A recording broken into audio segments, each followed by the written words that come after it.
안녕하세요. 시험치기 일주일 전이죠. 일주일 전에 우리 라이브 방송을 하고 있는데요. 우리 오전에는 모의고사들에서 좀 중요했던 문제들 위주로 해서 한번 살펴보았고요. 지금부터는 이제 기출 문제들에서 우리가 눈여겨봐야 했던 그런 기출 문제들을 중심으로 해서 한번 쭉 문제들을 살펴보도록 하겠습니다. 음,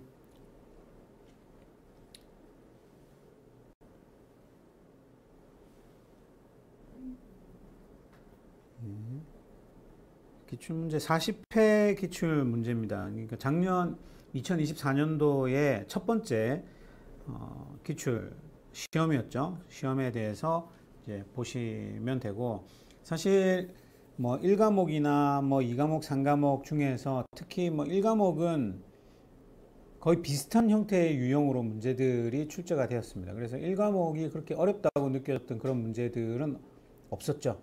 없었고, 그 중에서 조금 이렇게 눈에 띄는 그런 문제들을 보면,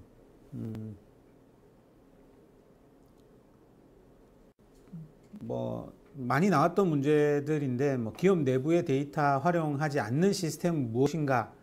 라고 하는데,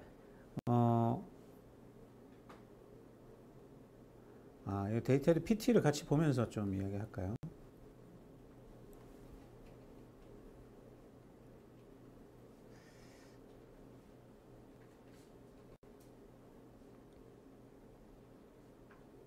예, 기출문제이고요. 지금 여기에 나온 내용들 중에서 제가 보고 싶은 거는 4번 문제입니다. 4번 문제. 4번 문제를 보시면 기업 내부 데이터를 활용하지 않은 시스템은 무엇이냐라고 하는 거고요.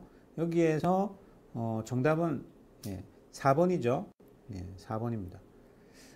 기존에 제가 왜 이걸 풀어보냐면, 기존의 문제들은 대부분 뭐 ERP나 뭐 CRM이나 SCM과 같은 내용들을 묻는, 정답이 그런 내용들의 문제들을 이제 정답으로 찾는 문제가 나왔는데, 요새 뭐 최근에는 지금 뭐 아닌 것을 고르는 그런 형태의 문제도 나오기 시작했다라는 거를 말씀드리기 위해서 이걸 보여드린 거고요.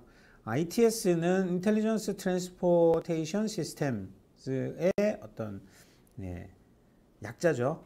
약자로 되어 있습니다. 그래서 ITS는 기업 내부 데이터 시스템이기보다는 공공을 위한 그런 시스템이다 라는 거를 좀 봐주시면 될 것 같습니다. 그리고 이제 5번에 보시면 데이터에 대해서 이제 나오는데, 데이터에 대한 설명으로 옳지 않은 것은 무엇이냐, 아주 기본적인 문제입니다. 기본적인 문제인데 이런 문제들이 계속해서 나오고 있다라는 거죠. 그래서 근데 생각 외로 이 기본적인 문제를 틀리시는 분들이 계시다라는 것 때문에 제가 좀 설명을 드리려고 합니다. 바이트는 최소 단위로 되어 있고 하나의 이진수로 표현이 이루어져 있다. 1번이 정답이죠. 1번이 잘못된 거죠. 바이트가 아니고 뭐죠? 바이트가 아니고 비트입니다. 비트. 비트가 데이터를 구성하는 최소 단위로 운영이 되고 있고, 1비트는 0과 1 두 가지의 값을 가지게 됩니다. 그렇죠? 0과 1이라는 이진 값을 가지게 되고, 이 최소 단위가 이제 비트가 되는 겁니다. 그리고 이 비트들이 모여서 바이트가 되고, 뭐 킬로바이트가 되고, 메가바이트 뭐 이런 식으로 늘어나는 거죠. 우리 페이지에는 26페이지에 보면 이 데이터들에 대한 설명들이 쭉 나와 있습니다. 참고를 해 주시면 좋을 것 같고요. 6번 문제도 뭐 한번 볼게요. 현대 사회에서 텍스트, 이미지, 음성 뭐죠? 다양한 형태로 된 데이터가 활용이 된다. 이러한 형태의 데이터를 통칭해서 무엇이라고 하느냐? 비구조적인 데이터라고 이야기를 합니다. 그렇죠? 비구조 데이터입니다.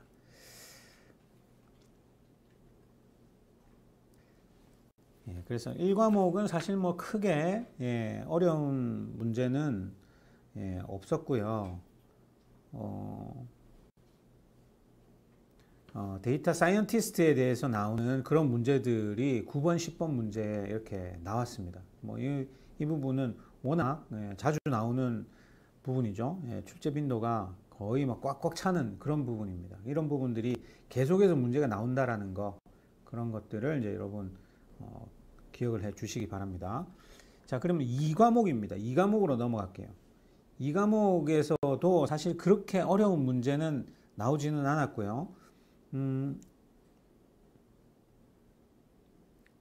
12번 문제 한번 볼까요? 12번 문제도 늘 나오는 문제입니다. 늘 나오는 문제인데 형태가 뭐 아래에 대한 내용으로 참고 사항을 쭉 설명을 하고 정답을 고르는 이런 유형으로 요즘은 한두 문제씩이 꼭 나오고 있습니다. 그래서 해당하는 데이터 분석 조직 구조는 무엇이냐 봤을 때 데이터 분석이 가능한 데이터 분석 기능이 한 부서에 집중되어 있다. 네, 집중되어 있다. 집중 구조죠. 네. 그래서 뭐 이런 식으로 문제가 쉽게 나온 형태입니다. 구조가 조금 바뀌었죠. 네, 바뀌어 있지만 매번 나오는 그런 문제이기 때문에 제가 한번 확인을 해 봤고요.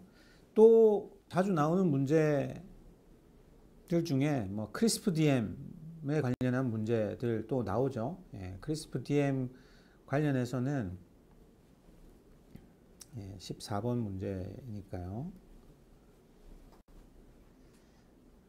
크리스프 DM에서 모델링 단계에서 수행하지 않는 것을 골라라 라는 겁니다. 모델링 단계에서. 정답은 2번이죠. 데이터 통합입니다. 모델링 단계에서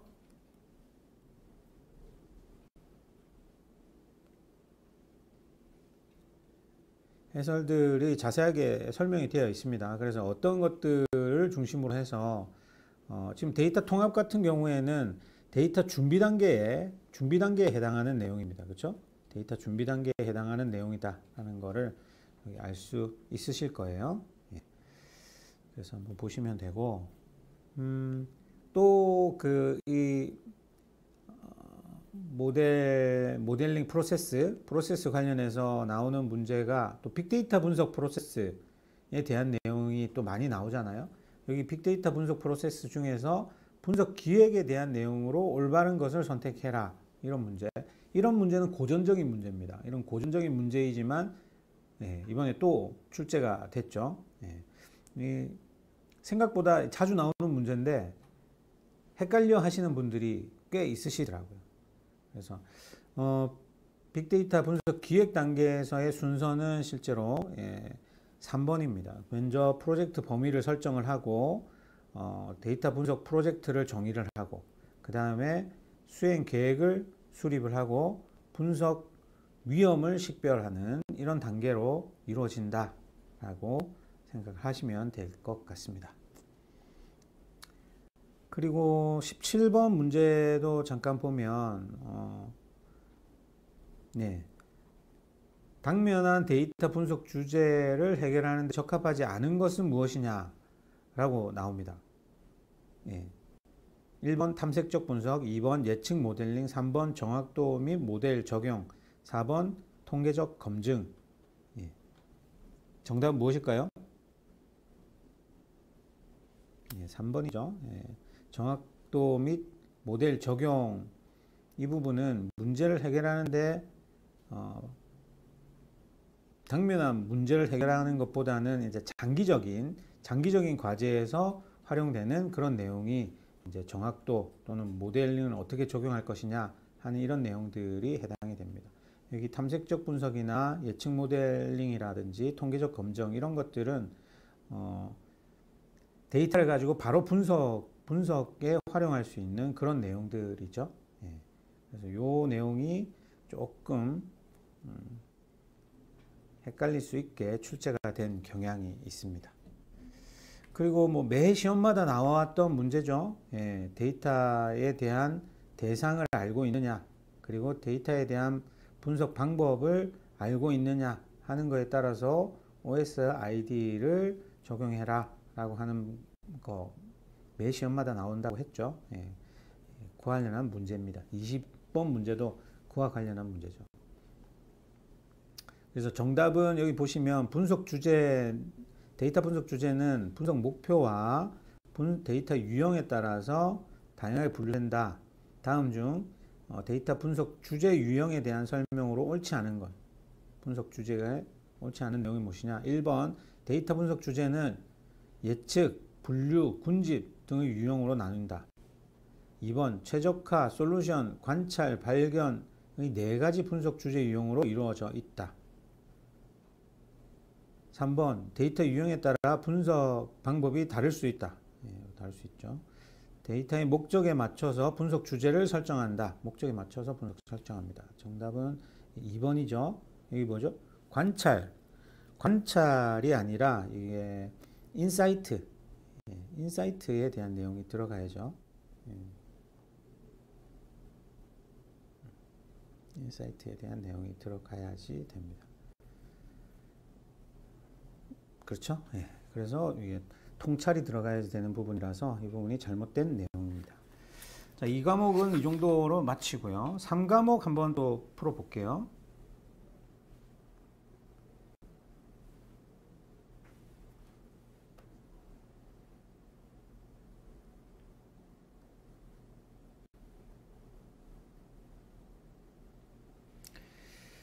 자, 3과목을 보시면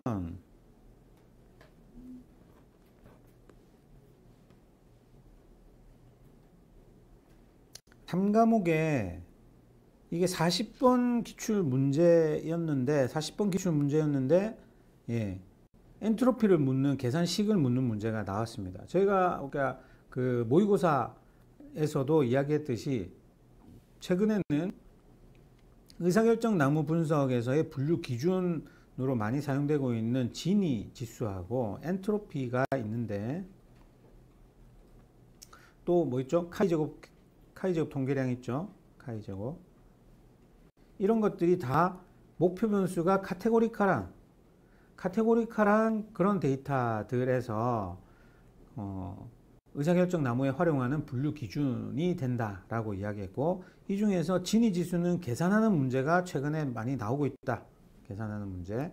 그리고 엔트로피는 수식을 묻는 문제가 나오고 있다라고 말씀드렸죠. 바로 이 문제입니다. 그래서 22번에 보시면 엔트로피가 나오는데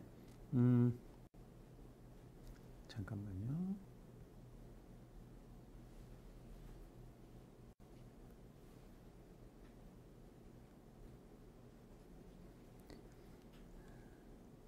(23번에) 엔트로피에 대해서 나오는 문제가 있죠.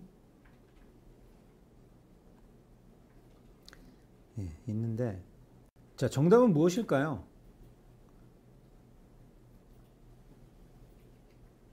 정답은 3번입니다. 3번. 이건 사실은 여러분이 이 공식을 알지 못하면 틀리는 문제죠. 근데 공식을 조금만이라도 이해하면 맞출 수 있는 문제예요. 그래서 우리가 이 공식을 그럼 어떻게 유추할 수 있느냐, 유추할 수 있느냐를 좀 보시면, 앞에서 제가 설명드린 것처럼 지니지수, 엔트로피 뭐 이런 것들은 뭐죠? 값이 적을수록, 값이 작아질수록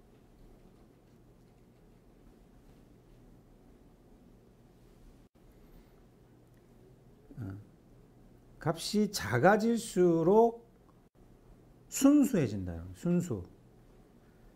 한 데이터 안에 있는 내용들이 동그라미하고 X, 세모 뭐 이런 거 여러 가지가 있는데, 이런 것들 중에서 다 동그라미고 X하고 세모가 하나씩만 있다. 이렇게 하면 동그라미가 10개고 8개가 동그라미 10개 중에서 동그라미 8개, X 하나, 삼각형 하나, 이렇게 되면 동그라미로 순수한 집단이 되어 있는 겁니다. 그렇죠?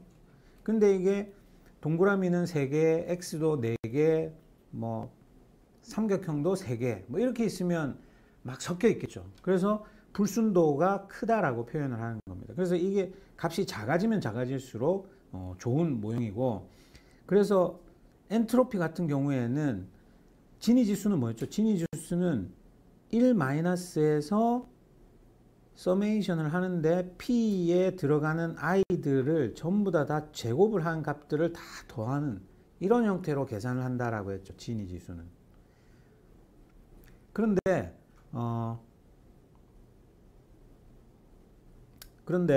그 엔트로피 같은 경우에는 앞에 마이너스 기호가 붙어요. 마이너스 기호가 붙고 전체가 중에서 이 카테고리에 전체 거에다가 제곱을 하는 게 아니고 로그 2를 곱하는 거예요.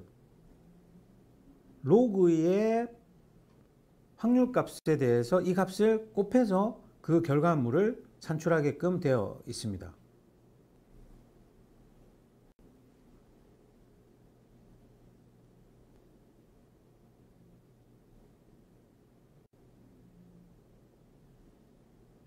이게 로그 2군요. 로그 2가 아니고 지금 정답이 1번이네요.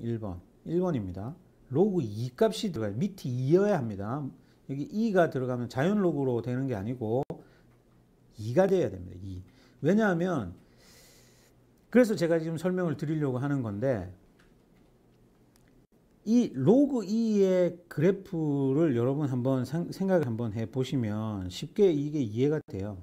이게 1을 중심으로 해서 1보다 작은 값이면 마이너스 값을 이렇게 가져요. 그리고 1보다 크면은 이렇게 증가하는 이런 단조 증가하는 함수가 로그 밑이 2인 이런 그래프이죠. 그래서 실제로 우리가 사용하게 되는 이 로그에 들어가는 이 값은 뭐냐? 값은 0에서 1 사이의 확률 값이에요. 확률 값. 그렇기 때문에 요 밑에 1부터 0에서 1 사이에 해당하는 이 값들에 해당하는 게 로그 2의 P 확률 값에 해당하는 값입니다. 그러니까 이 확률이 커지면 어떻게 돼요? 커진다는 말은 1에 가깝다는 말이죠. 1에 가까우면 가까울수록 마이너스 0.3 정도 이렇게 되는 거고 이게 커지면 이게 확률이 작아지면 작아질수록 이 밑에 점에 해당하니까 이 값이 커지죠. 그래서 이 확률 값이 0.2냐 0.8이냐로 한번 생각해 보시면 0.2가 되면 0.2에 해당하는 이 로그 2의 값이 되게 작은 값이 나옵니다. 마이너스 한 0.3 정도 뭐 대충 이렇게 곱해지는 거고 0.8이 되면 이거 마이너스 뭐 한 3 넘는 큰 값이 여기 곱해지는 거예요. 그러니까 확률이 그 해당하는 값들의 확률이 작으면 작을수록 확률의 값들이 작으면 작을수록 이것들이 마이너스로 점점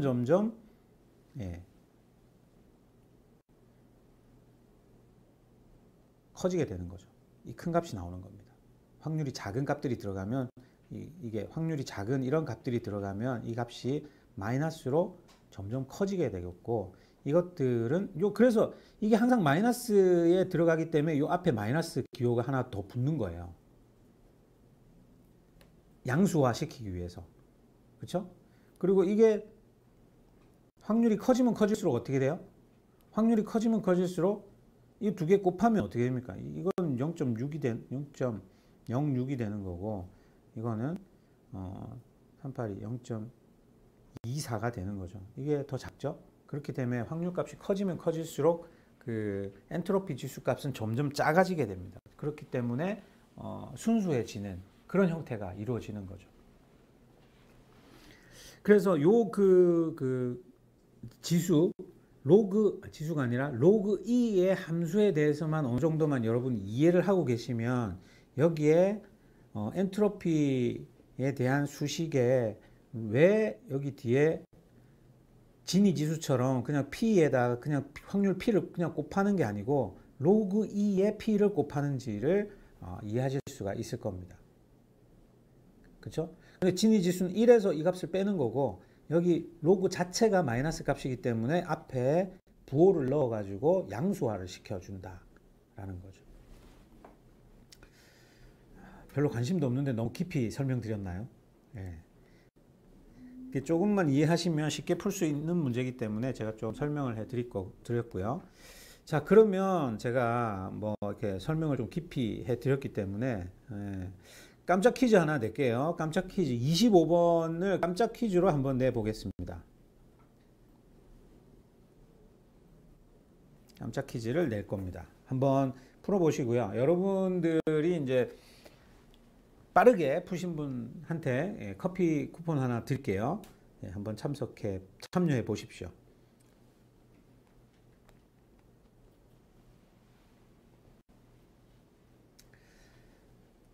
자, 여러분이 계산하는 동안 저도 같이 한번 볼게요. 자, 다음은 꽃받침의 길이를 세토사와 벌시컬러 두 종류로 구분하는 로지스틱 회기 모형을 한 것이다. 이 모형에 대한 해석한 것이 옳은 것을 골라라. 옳은 것을 골라라 라는 거고요. 자, 실제 들어갔던 것들 보면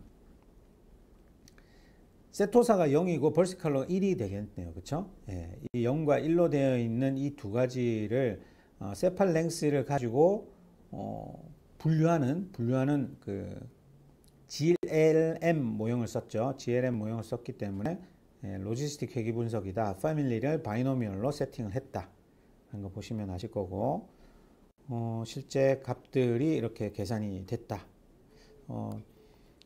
자, 세팔랭스의 P 값이, P 밸류가 높기 때문에, 세팔랭스의 P 밸류가 높기 때문에, 높나요? 낮죠? 이건 잘못 설명되고 있는 것 같아요. 우린 옳은 것을 골라야 되니까, 높지 않다. 높지 않기 때문에 세팔랭스 이 변수는 세토사와 벌시컬러를 구분하는데 유의미하지 않다. 아니죠. 유의미하죠. 유의하다. AIC 값이 낮을수록 모델의 적합도가 높음을 의미한다. 맞죠. 이 모델의 AIC는 68점이면 상대적으로 낮은 편이다. 낮죠. 상대적으로 뭐하고 비교해서 상대적으로 낮은 편이에요? 이 널 데비에이션하고 비교했을 때 상대적으로 낮게 형성되고 있습니다. 그러면 널 데비에이션이라는 모델은 뭐냐? 절편만 가진 모델입니다. 절편 모델. 그리고 레지듀얼 같은 경우에는 이게 전체 여기 세팔랭스가 포함되어 있는 실제 모델이 되는 겁니다. 실제 모델. 그랬을 때 이거 비교를 해서 138보다 낮죠. 68이. 그래서 상대적으로 낮은 편이다. 그래서 적합도가 높다. 그래서 정답이 2번이 되는 겁니다. 자, 세팔랭스의 회귀개수가 양수이므로 세팔랭스가 증가하면 뭐가 증가하죠? 벌시컬러가 증가합니다. 벌시컬러가. 이게 양수이기 때문에 이게 증가하면 1쪽으로 증가하게 되는 거예요. 1쪽으로. 이게 마이너스면 이게 증가할 때 0쪽으로 증가하는 거고. 그죠? 그 내용을 좀 기억하셔야 됩니다. 자, 널 디바이스와 레지듀얼 디바이스 값이 비슷할수록 모델 성능이 좋은 것을 의미한다. 아니죠. 널 디바이스하고 비슷하면 성능이 별로 안 좋고 상대적으로 비교해서 차이가 많이 나야 되죠. 그러니까 그러면 이 말은 뭐냐면 우리가 X라는 독립변수 사용 안 하고 그냥 절편만 가지고도 이 모델을 구분해낼 수 있다라는 거잖아요. 그렇기 때문에 이 말은 잘못된 내용입니다. 자, 그래서 이 내용이 정답은 2번이죠. 정답 풀어보신 분이 계실까요?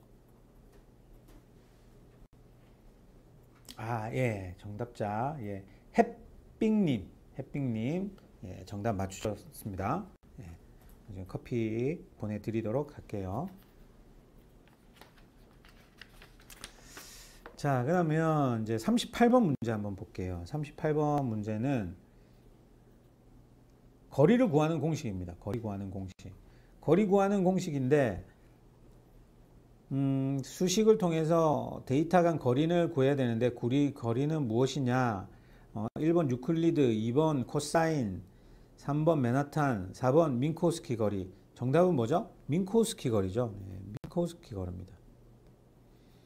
민코스키 거리에서 민코스키 거리의 특징이 있죠. m이 1이면 뭐가 돼요? m이 1이면 맨하탄 거리가 됩니다. 그렇죠? m이 1이면 맨하탄 거리가 됩니다.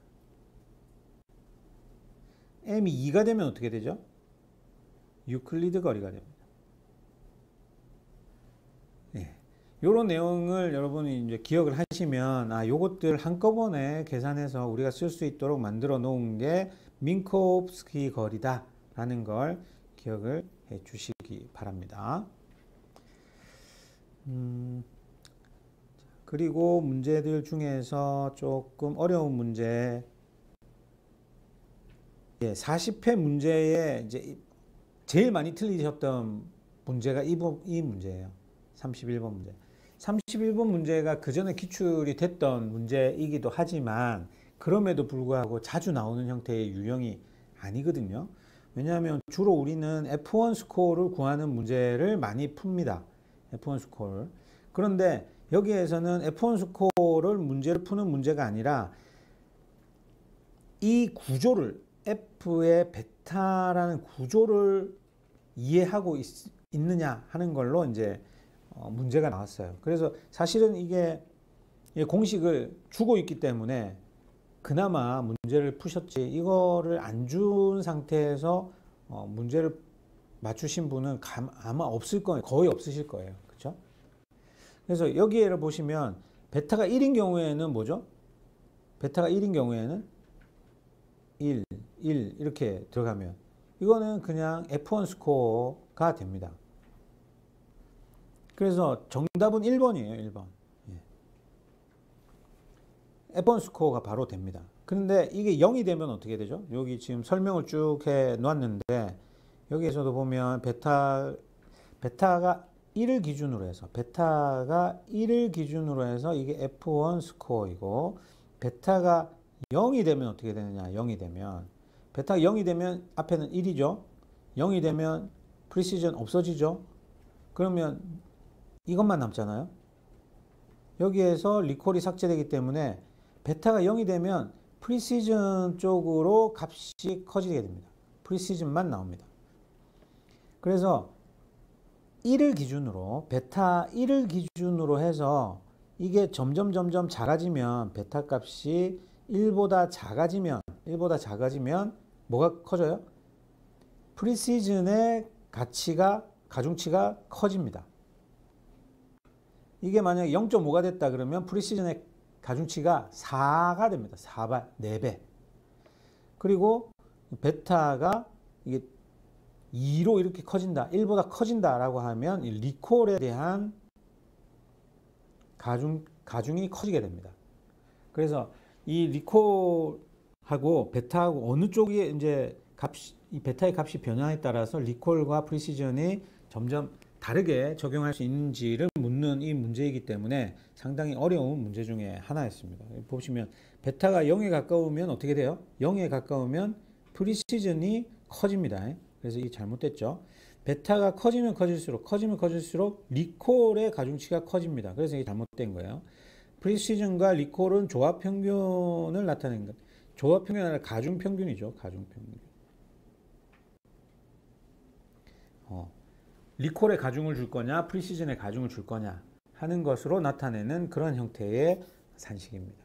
그래서 정답은 1번이고요. 이 내용은 한번 좀 설명을 드렸으니까 다음 시험에 나오시면 반드시 맞출 수 있도록 기억을 해주시면 됩니다. 여기에 1 넣고 0 넣어보면 다 나와요. 그죠?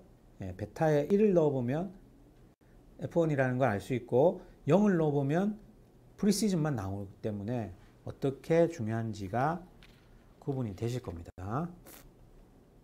그 다음에 앙상블 모형에 묻는 문제가 나왔어요. 옳은 것을 무엇이 찾는 거. 앙상블에서 1번 앙상블 모형은 단일 모형의 성능을 보장하는 거다.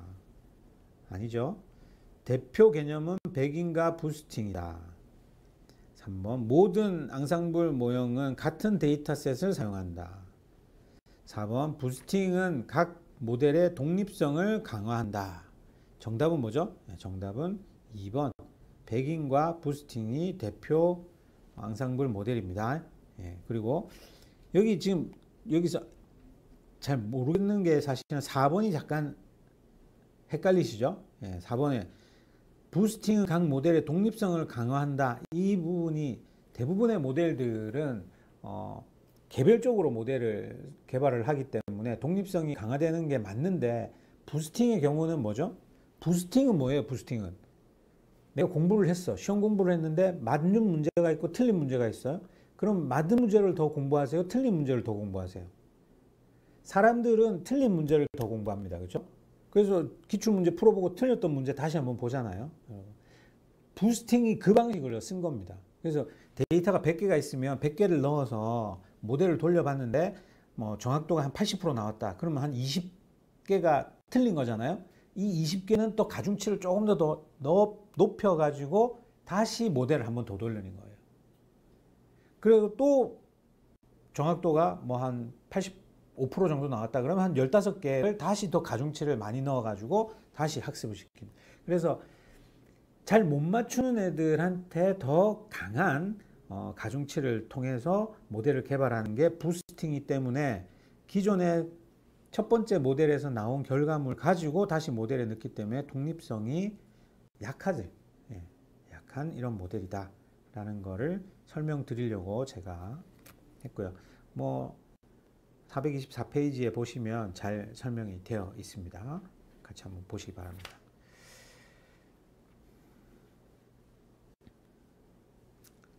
그리고 문제가 36번 문제도 있고요. 37번 문제 한번 볼까요? 37번에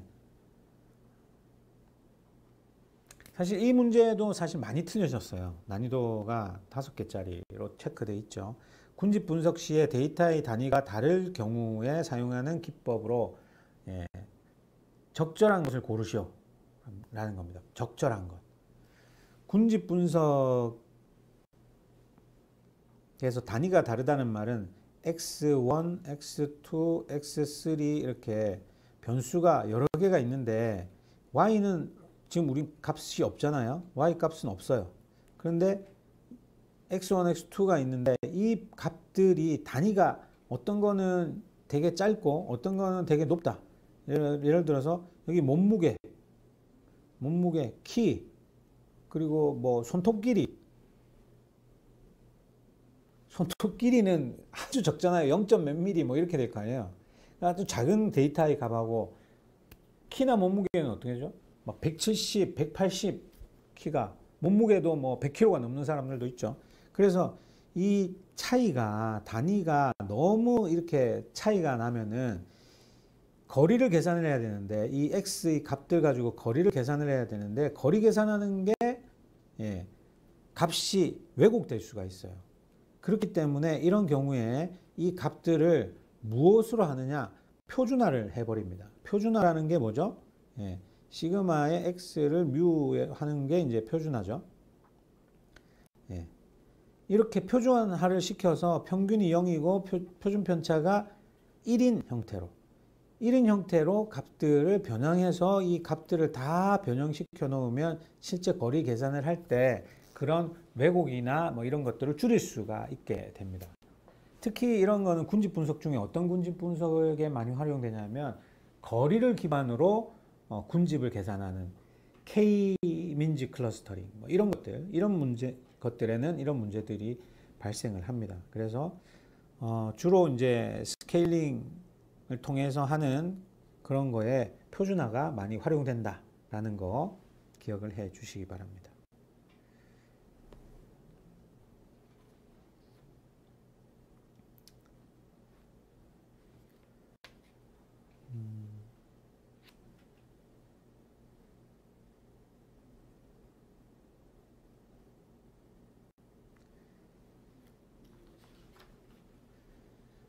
또 나머지 문제들이 3과목이 그렇게 막 많이 어렵지는 않았어요. 여기 보시면 데이터의 척도에 대한 문제라든지 상관 개수를 묻는 문제, 정상성에 대해서 묻는 문제, 이런 문제들이 나왔고, 회귀 분석 모형을 평가하는데 적절하지 않은 것은 무엇이냐, 뭐 이런 것들을 찾는 그런 문제가 나왔었죠. 그래서 여러분이 보시면 대부분 다 풀 수 있는 그런 형태의 문제들이었습니다.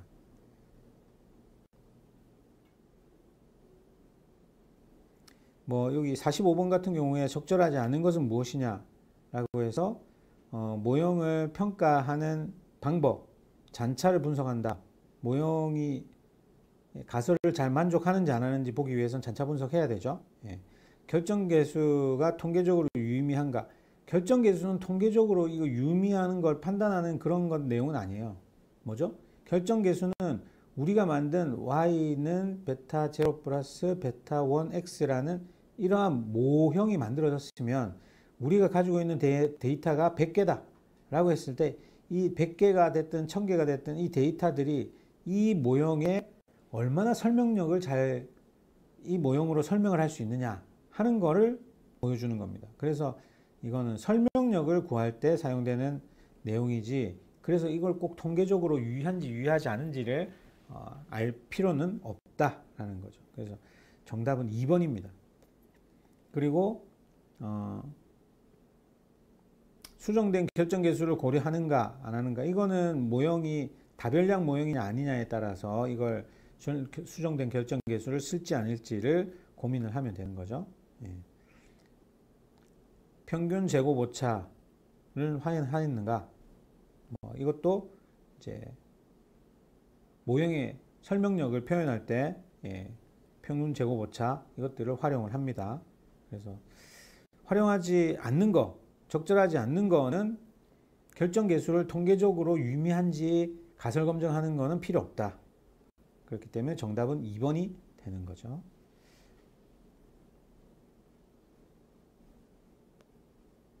예, 이건 로지스틱 회귀 모형 또 뭐 나왔던 내용들이고요.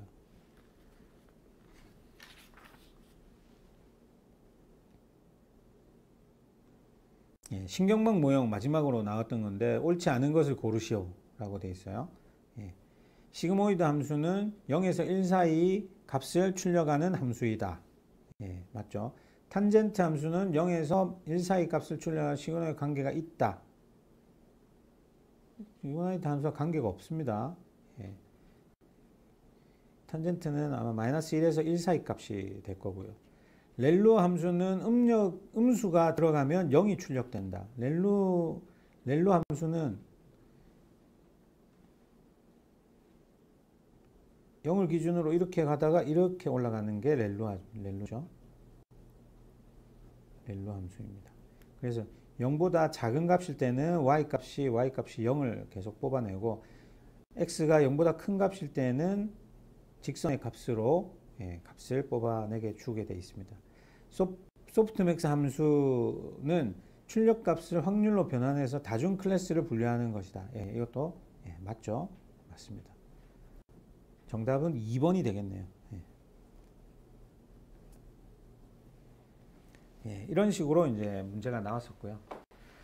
그래서 사실 2024년도 첫 번째 시험은 그래도 그렇게 뭐 많이 어려운 편은 아니었다라는 의견들을 이야기를 할 수가 있을 거고요. 두 번째 시험 볼게요. 두 번째 시험은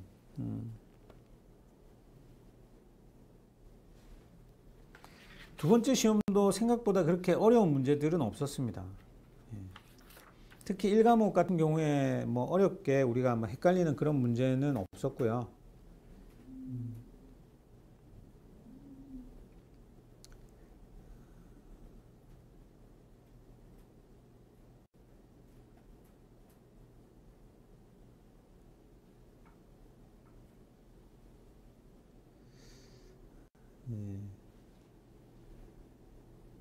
어떤 문제가 5번 문제 한번 볼까요? 자, 빅데이터 가치 산정하는 문제, 이 문제도 자주 나온다라고 했었죠. 그래서 빅데이터 가치 산정이 어려운 이유로 적절하지 않은 것은 무엇이냐? 폐쇄적 데이터 시스템이다. 데이터가 빠르게 변한다. 데이터 양이 방대하다. 다차원적인 속성을 가진다. 정답은 1번. 이렇게 문제들이 나올 수 있고요.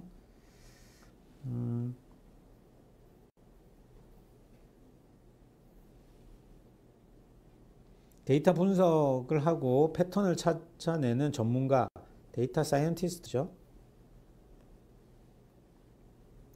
빅데이터 시대의 위기 요인을 해결하기 위한 적절한 조합은 무엇이냐? 위기 요인을 해결하기 위한 적절한 조합을 찾아라 라는 거고, 사용자의 책임을 명확하게 해야 된다. 2. 개인정보를 암호화해야 된다. 3. 데이터 중복을 허용해야 한다. 4번 사용자 정보를 공개해야 한다. 이건 그냥 봐도 1번하고 2번이 위기 요인을 해결하는 방법이고, 중복을 허용하고 이러면 안 되죠. 개인정보를 막 공개하고 이러면 안 됩니다. 그래서 보시면 아시겠지만 그렇게 어려운 문제는 나오지는 않았습니다. 1과목에서는요. 1과목에서는 특별한 거 나오지 않았고요. 최근에 들어서 잘 안 나왔던 문제 중에 또 나왔던 문제가 이 미래의 가치 패러다임이 변화 순서에 대해서 묻는 문제인데, 이 문제는 좀 뜸했는데 자주 이제 좀 나왔습니다. 그래서 첫 번째 게 뭐죠? 디지털라이제이션이고, 그 다음이 커넥션, 그 다음이 에이전시, 이런 식으로 들어가면 되죠. 다, 가, 나. 3번이 정답이 됩니다. 이 과목의 경우에도 특별하게 어려운 문제는 없었어요. 특별하게 어려운 문제 없었는데, 최근에 계속 나오는 문제죠. 대상과 분석 방법에서 OS의 ID를 부착해라 라는 요거를 그대로 적용할 수 있는 문제입니다. 실분 문제에 나왔었고요. 또 12번 문제는 보시면 빅데이터 분석 기획 단계에서 다양한 위험 요소를 미리 계획하고 대비하는 것이 중요하다. 그 다음 중 위험 대응에 대한 방법으로 해당하지 않는 것은 무엇이냐? 문제는 위험 대응 방법이 아닌 것을 고르는 게 문제예요. 그런 거는 어떤 것들이 있을까요? 제거는 없습니다. 제거는. 보시면 페이지가 112페이지에 보시면 분석하는 기획 단계에서 위험 대응 계획을 수립하는 내용이 나와 있어요. 여기 페이지가 112페이지 한번 볼까요?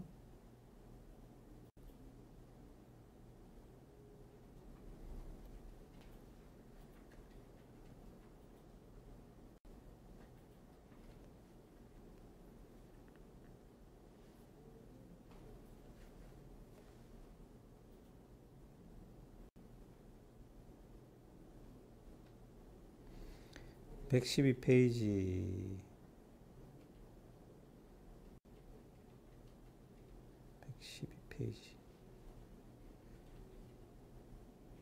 112페이지의 맨 밑에 보시면 위험 구분하는 그런 내용 중에서 avoid, transfer, 그래서 mitigate, accept 이런 내용들이 있죠. 여기에 제거는 없죠. 제거는 없습니다.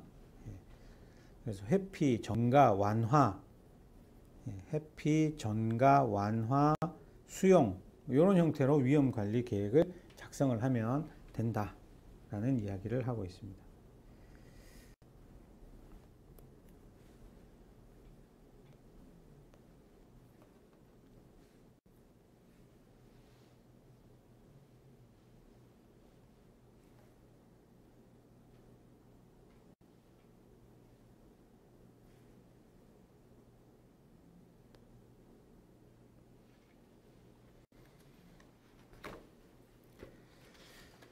그리고 16번 한번 볼까요? 16번은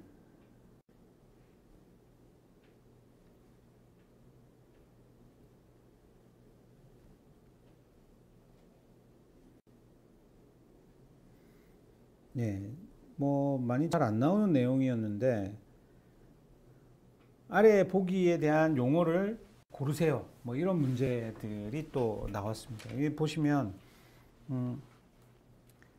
조달과 관련한 그런 내용이에요. 조달.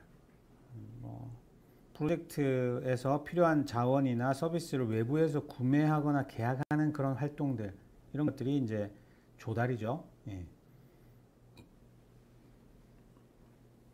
POC 형태에서 프로젝트는 인프라 구매가 필요하다. 이때 필요한 것들을 계약하고 구매하는 그런 활동을 조달이라고 한다 라는 거죠. 조금 새로운 형태의 유형으로 나왔었고요. 데이터 분석 로드맵 유효성 검증 단계에 해당하는 건 무엇이냐? 유효성을 검증하는 단계, 파일럿 테스트죠. 예. 파일럿 테스트고, 요 내용은 페이지 144페이지에 가면 요 내용도 같이 보실 수가 있습니다. 그래서 이 과목은 한 요 정도로 보시면 될 것 같고요. 특별하게 어려운 문제는 많이 안 나왔죠. 예, 그래서 41회 2과목까지도 40회에 1, 2과목, 41회에 1, 2과목 별로 그렇게 어려운 문제는 나오지는 않았습니다. 그래서 이 정도 보고 우리 잠시 쉬었다가 계속 진행하도록 하겠습니다. 5분에 시작하도록 하겠습니다.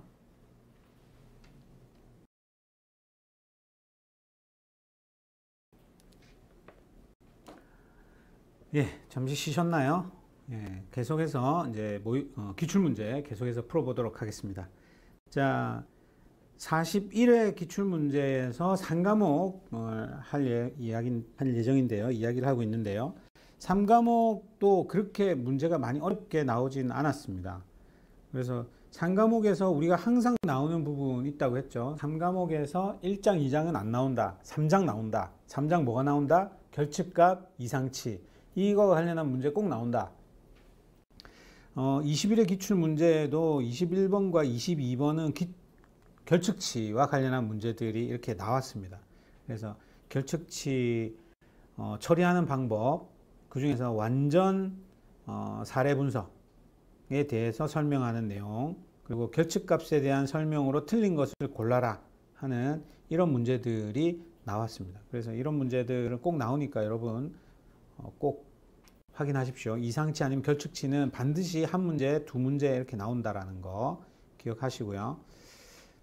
자, 그 다음에 이제 기초통계 부분에서는 이제 샘플링 하는 내용들, 그 다음에 데이터가 명목 척도이냐, 아니면 뭐 등간 척도이냐, 뭐 그런 것들을 평가하는 그런 문제들, 비율 척도, 뭐 이런 것들을 묻는 문제들, 산포에 관한 문제들, 그래서 기술 통계 분석, 뭐 이런 내용들이 반드시 나오죠. 그래서 여기도 23번도 기술 통계에 대한 그런 문제였습니다. 그리고 뭐 안에 이상치의 영향을 받는지 안 받는지 이런 문제들이 있었죠. 23번 한번 풀어볼까요?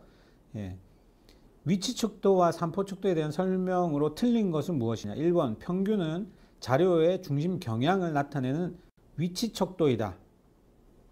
맞죠? 2번 중앙값은 이상치의 영향을 받지 않는 위치 척도이다. 중앙값은 이상치의 영향을 영향을 잘 받지 않죠. 예, 영향을 잘 받지 않습니다. 예. 표현이 좀 세긴 한데, 예, 영향을 잘 받지 않죠. 자, 중앙값이란 자료를 크기 순서대로 나열한 것의 가운데 값이다. 예, 가운데 값. 영향을 많이 받는다. 이 내용이 잘못됐죠. 중앙값은 위에서 영향을 받지 않는다라고 했는데 여기는 또 영향을 받는다고 했으니까 이게 하거나 이거 둘 중에 하나가 답이어야 되겠죠.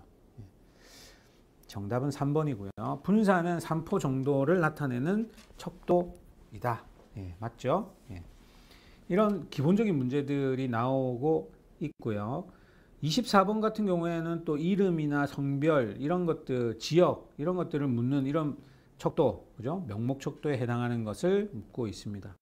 25번은 모수 검정, 비모수 검정에 대한 설명으로 틀린 것을 골라라 라는 거죠. 자, 모수 검정은 모집단의 분포에 대해서 가정을 한다. 모수는 모집단에 대해서 분포를 가정을 한다. 예, 맞죠? 비모수 검정은 분포에 대한 가정을 하지 않습니다. 맞죠? 그래서 모수 검정은 그 모집단에 대한 분포를 가정을 하고 하는 거고, 비모수 검정은 가정하지 않고 하는 거다. 비모수 검정은 분포에 대해서 가정이 적다, 가정이 적죠. 예, 적습니다. 없거나 가정이 되게 적게 하는 게 비모수 검정입니다. 모수 검정은 모수의 분포에 대해서는 어떤 가정도 하지 않는다. 이건 잘못됐죠. 이게 잘못된 내용입니다. 자, 대립가설, 기무가설, 대립가설 이런 문제들도 상당히 많이 나오는데 이번에는 좀 표현이 달라졌어요. 그렇죠? 예. 기무가설하고 대립가설 중에서 표현이 뭐 이렇게 아예 이 내용을 이렇게 쭉 표현해 놓고 있습니다. 그렇죠? 이런 내용을 표현해 놓고 이게 맞는지 틀린지 옳은 것을 찾는 그런 문제는 잘 안 나왔는데 이번에 나왔어요. 기무가설 볼게요. 기무가설은 뭐죠? 상관관계든 통계적인 유의 수준이든 뭐가 됐든 전부 다 아니다. 네가 주장하는 거 아무것도 아니다 라고 하는 게 기무가설이잖아요. 그리고 내가 주장하는 거 난 이게 맞는 것 같아요. 내가 지금 이게 성능이 좋은 것 같아. 평균의 차이가 있는 것 같아 라고 하는 게 대립가설입니다. 그렇죠? 그러니까 기무가설은 상관관계는 0이야. x1과 x2 간의 상관성은 없는 거나 마찬가지야. 이걸 기무가설로 정하는 거고, 대립가설은 아니야. 0은 아닌 것 같아. 뭔가 차이가 있는 것 같아. 이렇게 하는 게 대립가설입니다. 그래서 정답은 3번이 되겠죠. 예. 상관계수는 0이다. 상관계수는 0이 아니다. 기무가설은 차이가 없다. 4번 같은 경우도 모집단 간의 분포의 차이가 없다가 기무가설이 돼야 되고, 대립가설에서 기무가설 차이가 있다. 이렇게 나와야 됩니다. 이게 잘못된 거죠. 이런 형태의 문제들이 나왔습니다. 자, 그리고 멜트 함수를 사용하는 R 프로그램 문제가 한 문제 나왔어요. 한 문제. 예. 이런 것들은 그냥 넘어가십시오. 과감하게 그냥 넘어가셔도 됩니다. 시간 있으신 분들은 한번 풀어보시고요. 예. 자, 29번 볼게요. 29번에 회귀분석에서 오차항에 대해서 몇 가지 가정을 해야 하는데, 알맞은 것은 올바른 거, 알맞은 것은 무엇이냐? 올바른 것이 더 표현이 좋겠네요. 올바른 것은 무엇이냐? 등분산성, 정규성, 독립성. 정답은 2번이죠. 예. 이런 거는 개념적인 부분이기 때문에 여러분 꼭 기억을 하셔야 돼요. 알면 맞추고 모르면 틀리는 그런 문제입니다. 자, 데이터 분할 시 연속형의 경우에는 분산 감소, 또 범주형의 경우에는 진위 지수를 사용을 해서 분할하는 방법은 무엇이냐? 그러니까 연속형도 분할을 할 수 있고 범주형도 분리를 할 수 있는 그런 모형이죠. 예, 그런 모형 뭐죠? 카트가 되겠죠. 카트. 네, 끌고 다니는 카트는 아니에요. 자, 그 다음에 31번 쿡스 디스턴스에 대한 설명으로 옳지 않은 것은 무엇이냐 하는 건데, 이 31번은 쿡스 디스턴스가 뭐냐면 회귀 분석을 하잖아요. 이 데이터들이 있어요. 그래서 우리가 여기에 가장 알맞은 선을 쫙 그었어요. 그런데 이 선에서 특정한 이 데이터가 이 회귀선에 얼마나 영향을 미치는지를 계산하는 게 쿡스 디스턴스입니다. 또는 이 데이터가 이 트렌드에서 많이 벗어났구나, 이게 이상치일 수 있겠구나 라는 거를 확인하는 데 사용되는 게 쿡스 디스턴스예요. 네. 그래서 옳지 않은 것을 찾는 문제죠. 옳지 않은 것은 무엇이냐 라고 하는데, 거리가 기준값보다 1보다 작은 거는 영향치로 간주한다. 1보다 클 때 영향치로 간주하는 게 쿡스 디스턴스를 가지고 이 데이터가 데이터 하나씩 보는 겁니다. 이 데이터 하나가 만약 이 데이터를 지우고 회귀 모형을 그렸을 때는 이렇게 될 텐데, 이 데이터를 넣고 회귀 모형을 그렸더니 이렇게 바뀌었다. 그러면 이 영향력이 크죠? 기울기나 뭐 이렇게 영향이 그래서 이게 영향력이 큰 데이터들을 찾거나 이 거의 이상치처럼 멀리 떨어져 있는 이런 애들이 영향이 더 크겠죠. 예, 그렇기 때문에 이런 것들을 하게 됩니다. 2번 쿡스 디스턴스는 데이터 포인트가 모델에 미치는 영향을 평가한다. 맞죠? 맞습니다. 높은 쿡스 디스턴스를 가지는 데이터는 모델에 큰 영향을 미친다. 맞죠? 회귀 모델에서 이상치를 탐지하는 데 사용한다. 맞습니다. 예, 그래서 이런 형태의 문제들이 나왔다. 쿡스 디스턴스와 관련한 문제들이 또 나왔습니다. 그렇기 때문에 한번 살펴보시고요. 이 상자 수형 그림 해석하는 문제도 이렇게 나오는데 또 나왔어요. 자주 나옵니다. 자주. 그래서 보시면 평균이 177이다. 올바른 것을 고르는 거예요. 옳은 것. 평균을 구할 수는 없죠. 상자 수형 그림으로 평균을 구할 수는 없다. 최대값이 215이며 이상치가 존재하지 않는다. 펜스가 215와 217이 상한 펜스입니다. 펜스.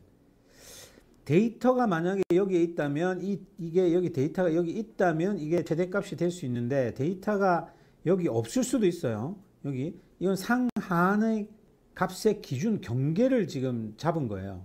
그래서 이 부분이 약간 틀릴 수도 있습니다. 밑에 점이 없으니까 존재하지 않죠. 이건 맞는 부분인데 이 부분이 약간 애매합니다.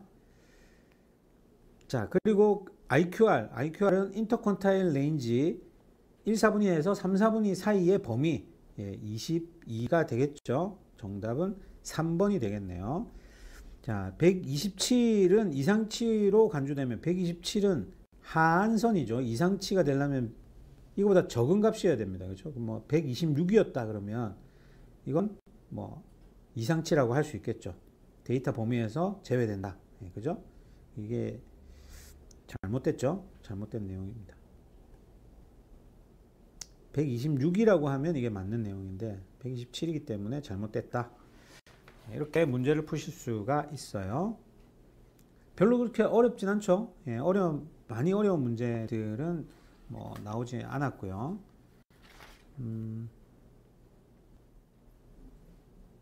또 어떤 걸 풀어볼까요?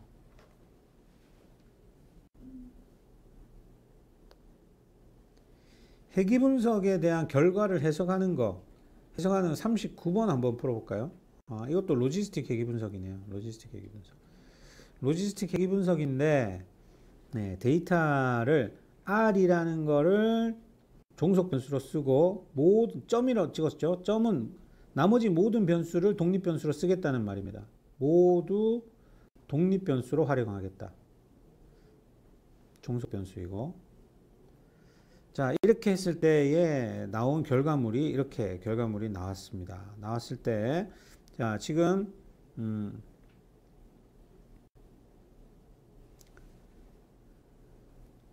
자, p-value가 전부 다 0.05보다 작네요. 그죠? 아슬아슬하지만 여튼 다 0.05보다 작은 그런 결과를 만들어 냈습니다. 자, 1번 볼게요. 스테이지 변수는 유의 수준 0.05에서 유의미한 변수이다. 맞죠? 스테이지 유의미한 변수. 옳은 것을 고르라고 했습니다. 맞네요. 일단 1번 맞아요. 1번 맞아. 2번 모델의 자유도는 52이며 이는 관측치 개수에서 예측 변수 개수를 뺀 값이다.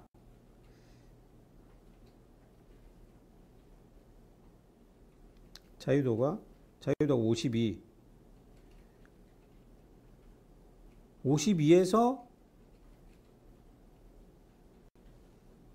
이게 뭐라고요? 예측 변수를 뺀 값이라고요? 이건 아니죠. 예측 변수가 지금 3개잖아요. 하나, 둘, 세 개. 3개를 뺀 값이 지금 레지듀얼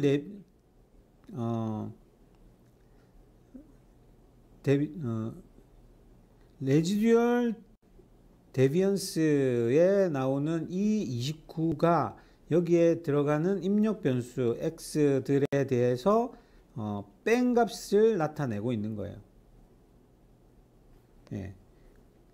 그래서 지금 여기에 지금 52가 아니라 49가 돼야지 됩니다. 49가.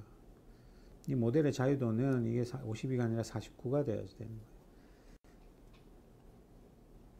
엑스레이의 변수의 개수는 엑스레이 변수의 개수는 음수이다. 아니죠. 양수죠. 예, 잘못 표현되어 있죠. 잘못되어 있는 겁니다. 자, 전체 잔차 자유도는 49. 널 자유도는 예측 변수를 포함한 모델의 적합도를 나타낸다. 잔차 자유도 49이며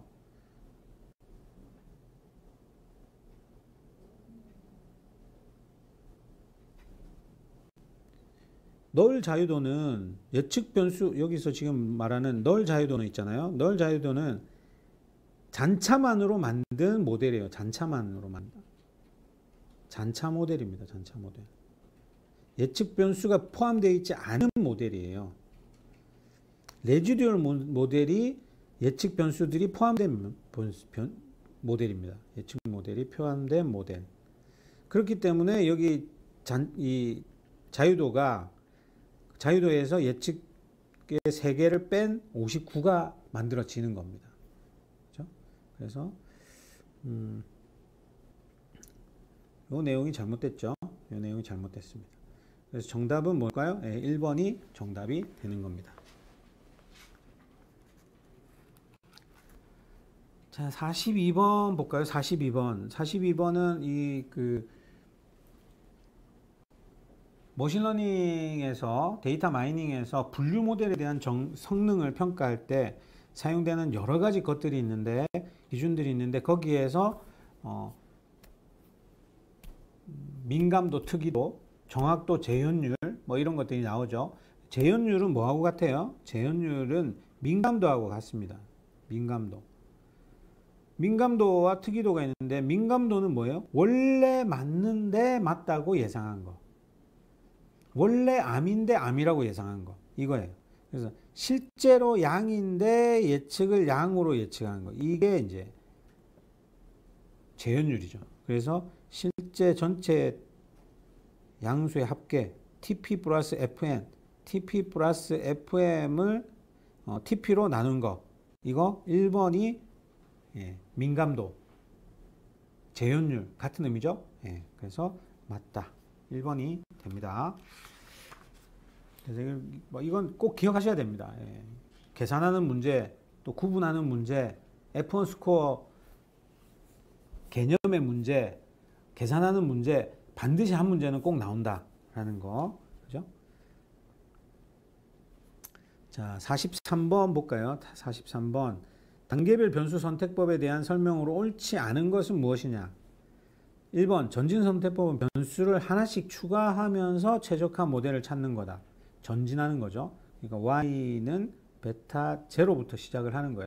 그러면서 여기 베타 1, x 1 뭐 이렇게 하나씩 넣는 겁니다. 후진 제거법은 뭐죠? 하나씩 제거해서 막 여러 가지가 있으면 이 중에서 제일 안 좋은 변수를 하나씩 빼는 겁니다. 자, 단계별 선택법은 전진선택법, 후진 제거법 혼합하여 사용하는 거다. 뭐 혼합이라고 표현을 하고 있지만 여튼 넣었다 뺐다를 계속 반복적으로 하는 겁니다. 기존에 있는 거에서 지우고 또 새로운 것도 넣고 뭐 해서 넣었다 뺐다를 계속 반복적으로 하는 형태이다. 라쏘는 L2 페널티에 대한 변수 선택법, 라쏘는 L1 페널티입니다. 그래서 이 부분은 여러분 꼭 기억을 해 주셔야 되고, 그러면 라쏘하고 리치가 있는데, 라쏘와 리치가 있는데, 왜 라쏘는 L1 페널티, 라쏘는 L1 페널티고 리치는 L2 페널티이다. 이렇게 기억을 하셔야 돼요. 그래서 L은 L1이다. 이렇게 기억을 하셔야 됩니다. 그래서 여기 변수 선택법이라든지 아니면 정규화 회기식, 정규화 회기 분석에 사용되는 이런 방법들 중에 라쏘가 있고 리치가 있는데, 이 라쏘는 L1, 리치는 L2 페널티를 쓴다 라는 것 정도는 여러분 기억하셔야 돼요. L1이 어떻게 수식이 구성되어 있는지, L2가 수식이 어떻게 구성되어 있는지까지는 기억을 못 하셔도 이렇게는 간단하게 기억을 하셔야지 된다라는 거를 보여드리려고 제가 이 말씀을 드린 거예요. 자, 로지스틱 회귀 분석은 좀 많이 했으니까 47번 한번 볼게요. 47번. 데이터 분석 방법론 중에서 군집 분석에 대한 설명으로 틀린 것은 무엇인가? 틀린 것은 1번 군집 분석은 데이터 유사성을 기준으로 그룹화한다. 맞죠? 맞습니다. 유사성이에요. 데이터들의 유사성을 기준으로 합니다. 2번 데이터 분포를 통해서 군집 개수를 결정할 수 있다.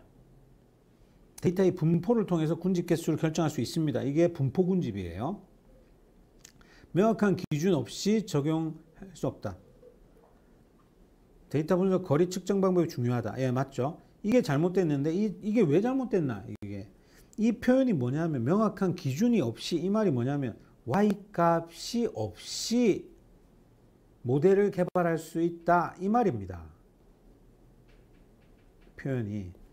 그러니까 군집 분석은 뭐예요? x들만 가지고 이렇게 그룹을 만들어가는 방법론이잖아요. 그렇기 때문에 y값이 필요 없다. 그래서 타겟이 필요 없다. 또는 명확한 기준이 필요 없다. 이렇게 표현을 하고 있습니다.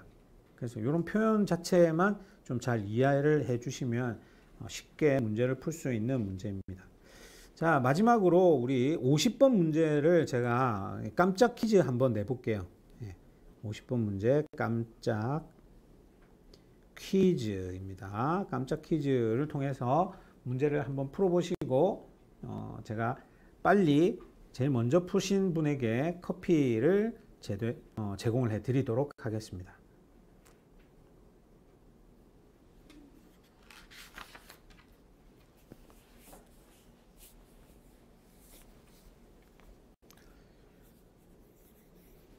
자, 그러면 먼저 한번 볼게요. 깜짝 퀴즈에서 이 내용은 뭐냐면 연관성 회귀 분석을, 연관성 규칙 분석을 이제 한 겁니다. 연관 규칙 분석을 했을 때 룰들이 나오는데 장바구니 가지고 연관 규칙을 해봤더니 이런 A를 사면 B를 사더라. If A then B, 이게 연관 규칙 분석이잖아요. 그래서 if A를 뭘 샀더니 B를 사더라 하는 것들을 서포트, 컴피덴션, 그 다음에 리프트, 이 세 가지 기준을 가지고 모델들의 규칙을 쭉 뽑아 놓은 겁니다. 이 뽑아 놓은 것들을 이제 우리가 어떻게 해석할 것이냐 하는 거를 묻는 문제예요. 결과를 어떻게 해석하면 좋을까?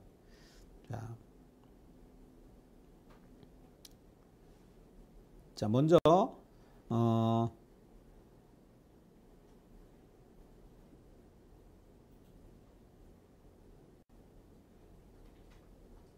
시트러스 플루츠와 어덜 베지터블을 산 사람이 루트 베지터블을 사는 것은 요 1번 케이스죠.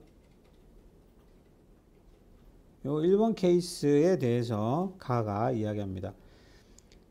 지지도는 0.01037이다. 지지도가 서포트죠. 이게 지지도, 신뢰도, 향상도 이렇게 봤을 때, 그리고 이 전체 트랜잭션 중 약 1.04%에서 이 규칙이 발생되고 있다 라는 거죠.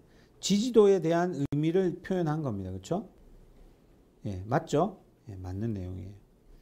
자, 나 홀스 밀크하고 크로드는 요거트를 산다 라는 거죠. 이게 몇 번째일까요? 7번이죠. 7번. 예, 7번에 대한 내용입니다. 7번에 대한 내용에서 신뢰도가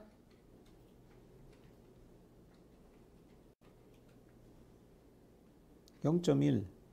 신뢰도가 0.385 맞죠? 예, 요건 맞고, 루트 베지터블 구매 확률이 비프를 구매했을 때 약 1. 아니 지금 뭐를 하는 거죠? 이 내용이 맞죠? 이 내용이 맞고 홀밀크와 크로드는 동시에 구매하는 고객 중에 약 38.5%가 요거트를 산다. 이게 신뢰도를 설명을 하고 있는 거예요. 그죠? 신뢰도를 설명하는 거고 이것도 맞죠. 그 다음에 비프를 사면 루트 베지터블을 산다. 비프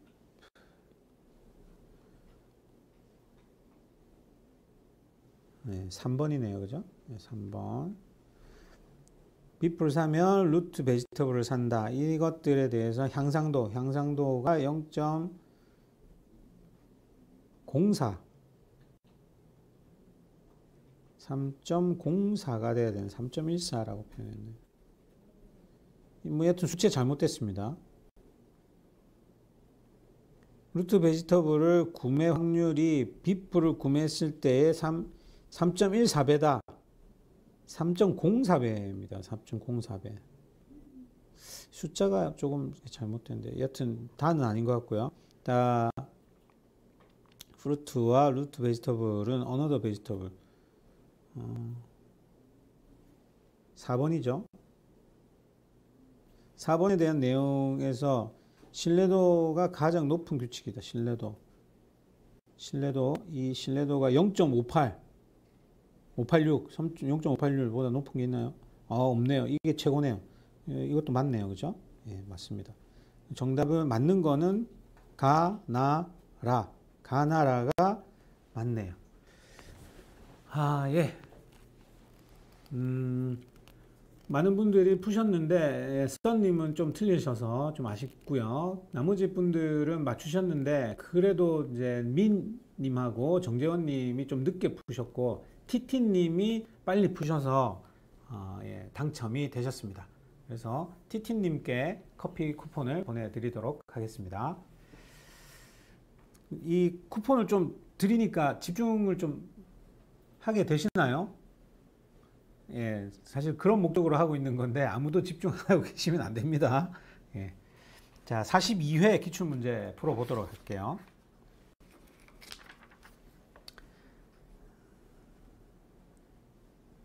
42회 기출문제도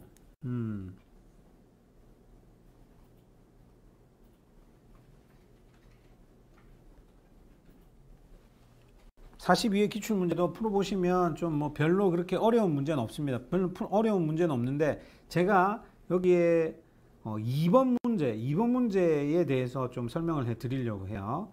이번 문제는 다음 DIKW 피라미드의 요소들 중에 예시를 들어서 설명한 것이다.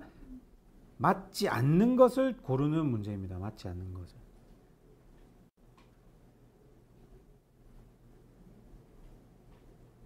맞지 않는 설명은 무엇이냐? 뭐 이렇게 하고요. 1번 D. 온도, 습도, 강수량과 같은 기초 데이터가 수집되었다. 이 데이터 맞죠? 데이터. I. 오늘 강수 확률이 높으므로 우산을 준비해야 한다. 이거는 인포메이션이 아니라 널리지에 해당합니다. 널리지에 해당합니다. K. 널리지는 B 매장이 A 매장보다 연필이 더 싸니까 B 매장에서 사야겠다. 이것도 널리지죠. 맞죠? W. wisdom.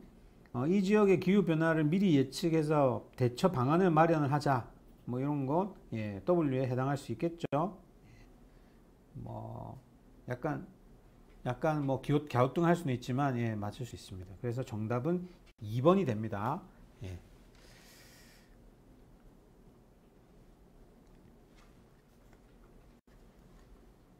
지금 저희 지금 책에 약간 오류가 있어서 지금 이게 3번으로 되어 있는데 3번이 아니고 2번이죠.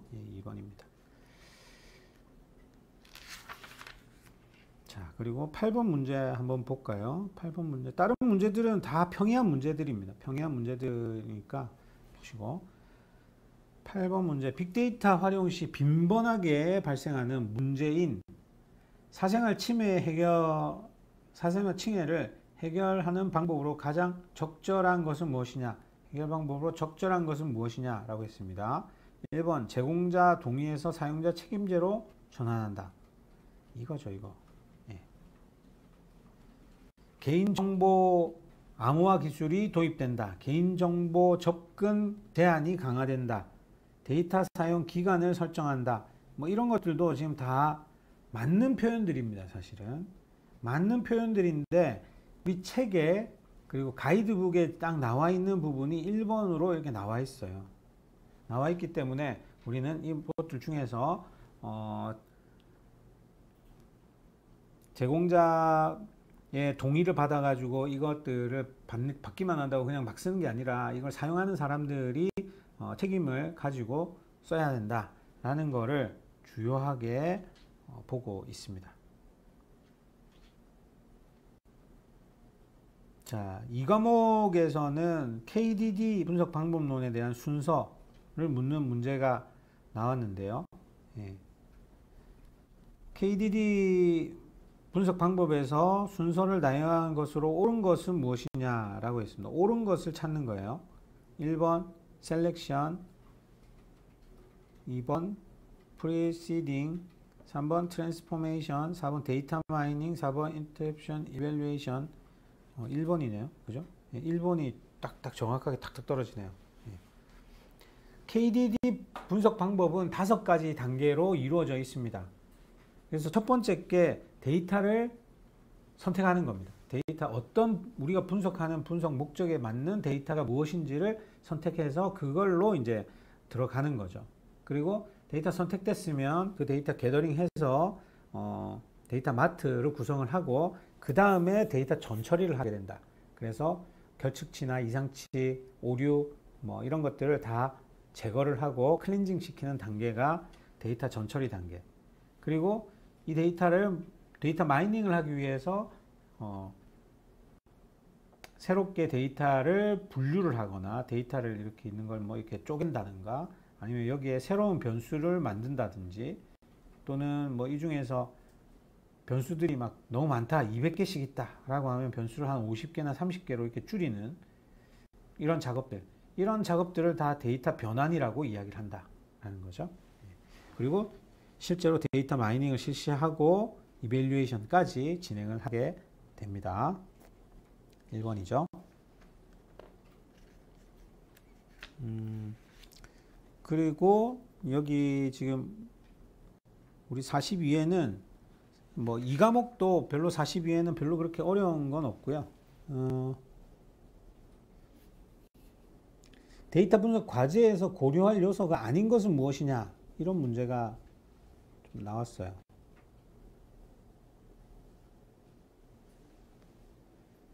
분석 과제에서 고려할 요소가 아닌 것은 데이터의 크기, 속도, 복잡성, 데이터 분류. 4번이 아니죠. 예.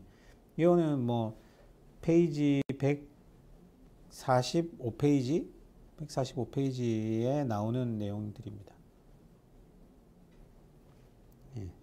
그래서 내용들을 뭐 간단하게 이렇게 잘 설명을 해 뒀으니까 여러분이 공부하시면서 책에는 이렇게 해설들이 많이 이렇게 나올 수가 없어요. 간단하게 책 해설은 딱 요 정도입니다. 요 정도. 맨 위에 나오는 해설 있죠. 예, 여기 나오는 이 해설이 다고 왜 4번인지에 대한 것들은 이렇게 비기보수로 해설을 쭉 설명을 하고 있으니까 이런 것도 참조하셔서 공부를 하시기 바랍니다. 자, 분석 과제의 시급성이 높은 경우 가장 먼저 고려해야 할 요소는 무엇이냐? 시급성과 관련해서는 전략적 중요도가 제일 중요하죠. 예, 이 부분은 이렇게 여러분 꼭 기억을 하셔야 됩니다. 이런 내용들은 꼭 기억하셔서 공부하시고요. 데이터 분석 준비 시 고려해야 할 사항들 중요도가 가장 낮은 건 뭐냐? 비용, 분석 업무 이해, 분석 문화, 분석 기법. 예, 정답은 1번이죠. 비용은 제일 마지막에 의사결정할 때 선택을 하는 겁니다. 그래서 비용은 중요도가 고려사항 시 데이터 준비를 고려할 때는 분석 준비를 할 때 고려할 사항은 비용은 아닙니다. 제일 마지막에 어차피 해야 됩니다. 그래서 이 프로젝트가 ROI가 되는지 없는지에 대해서 검토를 하게끔 되어 있죠. 그리고 20번 문제 이게 제가 계속 나올 거다 예상을 했었던 문제가 20회에 나왔었어요.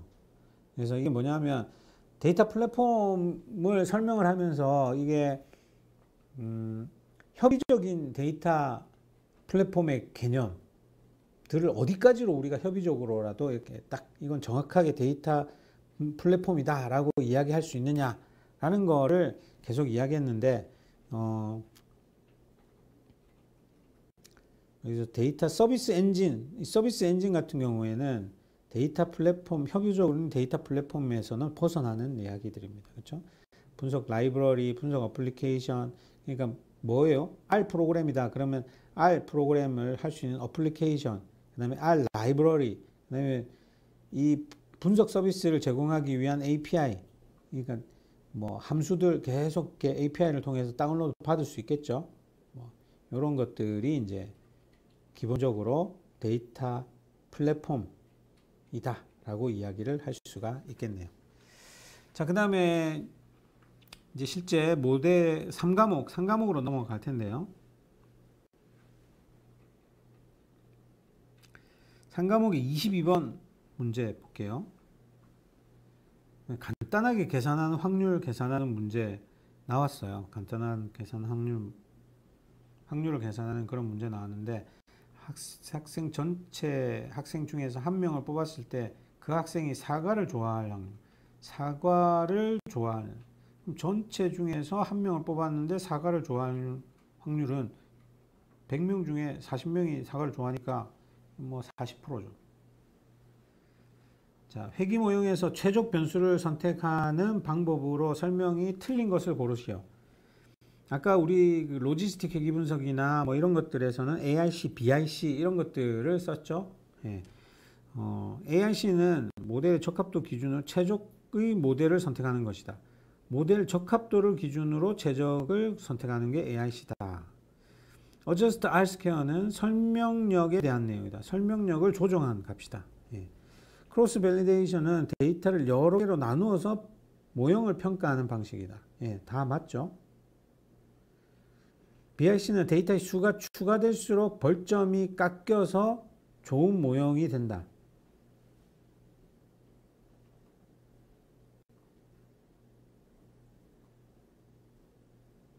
벌점이 깎이는 게 아니라 벌점이 더해지죠. 벌점이 더해지면서 추가가 되면서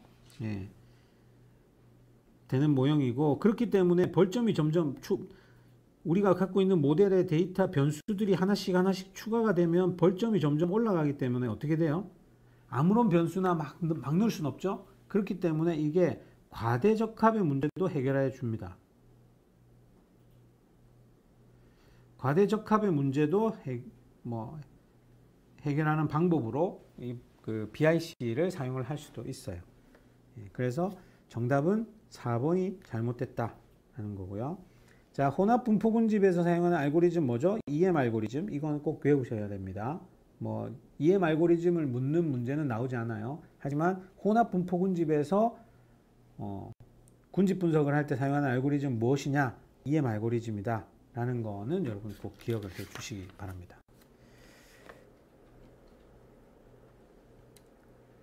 자, 31번에 다른 문제들은 별로 그렇게 뭐 어려운 문제들은 없습니다. 31번 문제. 의사결정 트리에서는 범주형 변수를 분할하기 위해서 다양한 지표를 사용할 수 있다. 다음 중 의사결정 트리에서 범주 변수의 분할 방법으로 사용되지 않는 것. 1. 카이 제곱 통계량, 2. 친위 지수, 엔트로피, 분산 감소량. 이거는 뭐예요? 연속형 변수.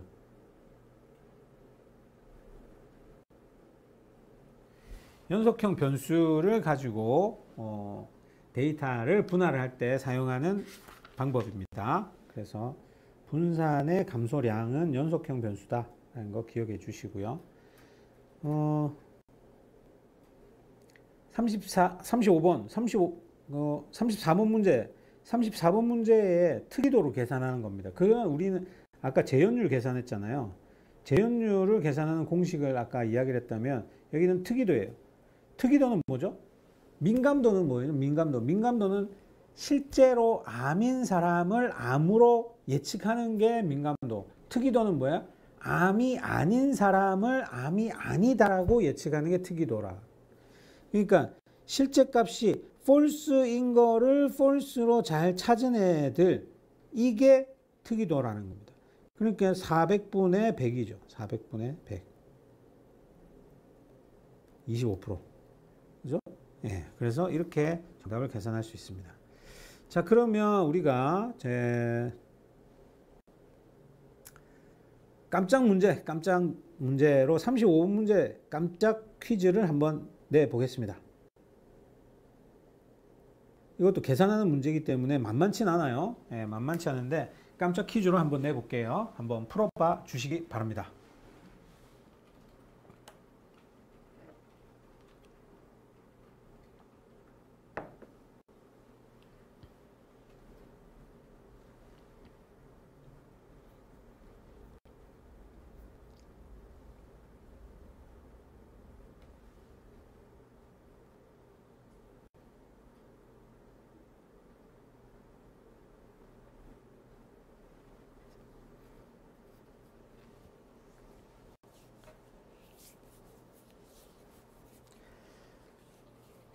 자, 이거는 제가 모의고사에서도 이 문제에 대해서 말씀드렸잖아요. 이게 42회 기출문제에 나왔기 때문에 이게 또 나온다. 또 나오기 때문에 이 내용을 모의고사에서도 제가 언급해 드렸는데 이 부분을 제가 또 한번 설명을 해 드릴게요. 칠판을 이용해서 설명을 한번 해 볼까요?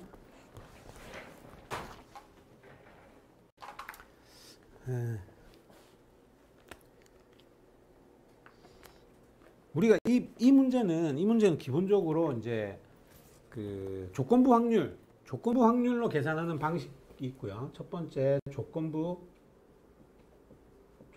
확률을 활용한 계산을 하는 계산과 오분류표를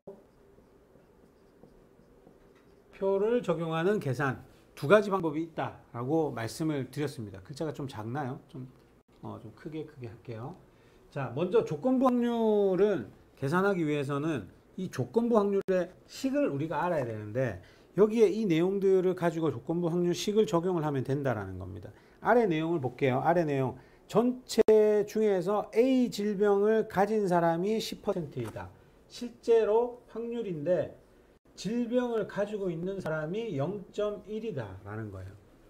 그리고 전체 질병이 있다고 진단받은 사람이 테스트를 통해서 진단받은 사람이 0.2다 라는 거고요. 질병을 가진 사람 중에서 질병이라고 진단받은 사람, 질병을 가진 사람들 중에서 테스트를 받은 사람의 확률이 얼마예요? 90%다. 0.9%. 0.9다. 자, 이게 이제 기본 정보로 이렇게 가지고 있는 겁니다. 이 기본 정보를 가지고 있기 때문에 우리 조건부 확률식을 이제 활용을 하면 되는데 우리가 찾고 있는 게 바로 이거예요. A 질병 진단 받은 사람들 중에서 실제로 A 질병을 가진 사람, 진단 받은 사람 중에서 실제로 질병이 있는 사람의 확률은 얼마냐? 이게 조건부 확률인 거잖아요. 조건부 확률은 P의 D 곱하기 P의 T의 D, 우리가 알고 있는 거, 이전에 알고 있는 정보들을 가지고 분석을 하는 겁니다.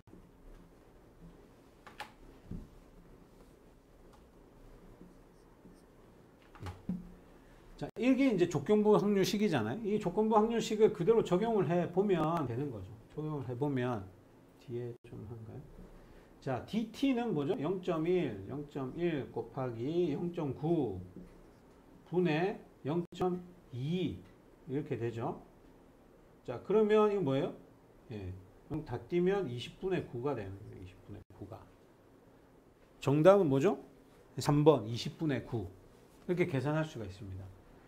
근데 이 공식을 모르면, 여러분 공식을 모르면 이게 뭐 굳이 공식까지 외울 필요 없지 않습니까? 자, 그랬을 때 오분류표로 하게 되면 이게 실제 값입니다. 실제 값인데 1이냐 0이냐 이렇게 계산하는 거죠. 이게 디지즈 이렇게 되는 거고,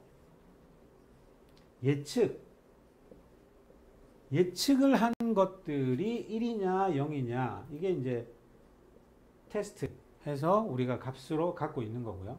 자, 그래서 실제로 병이 있는 사람이 10%다 그랬으니까 여기에 우리 전부 다 확률이니까 이걸 전체를 다 합하면 뭐가 돼요? 100%가 돼야지 되는 거잖아요. 그래서 여기가 100명이다 라고 계산을 하면 되는 겁니다. 합이.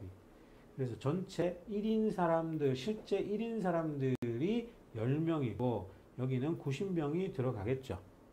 그리고 테스트에서 T인 사람이 이게 20명이다. 20명이면 여기 80명이 되겠죠. 그죠? 그리고 여기 실제 병이 있는 사람들 중에서 T를 선택한, 병이 있는 사람들 중에서 T라고 선택한 이 부분이 몇 %예요? 90%라고 했죠. 그러니까 여기 9명이 들어가고 여기 1명이 들어가면 되는 거잖아요. 여기는 11명이 들어가면 되는 겁니다. 여기는 뭐 몇 명이 나올까요? 79가 나오겠죠. 이렇게 해서 오분류표를 만들어내면 됩니다.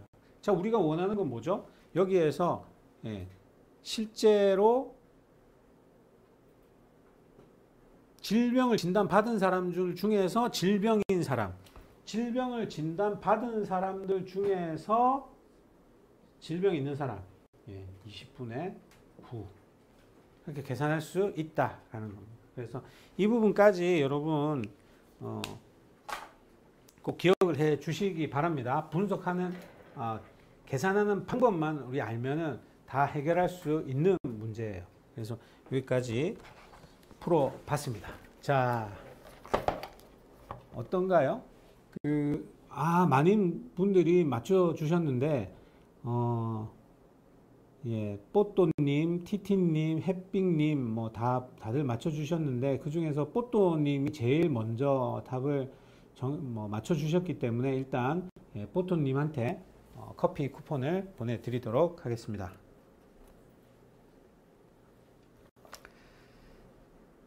자, 그리고 37번 문제 한번 볼게요. 37번 문제, 군집 분석에서 군집의 수를 계산하는 방법이에요. 군집 수를 계산하는 방법은 뭐예요? 엘보우 방법입니다.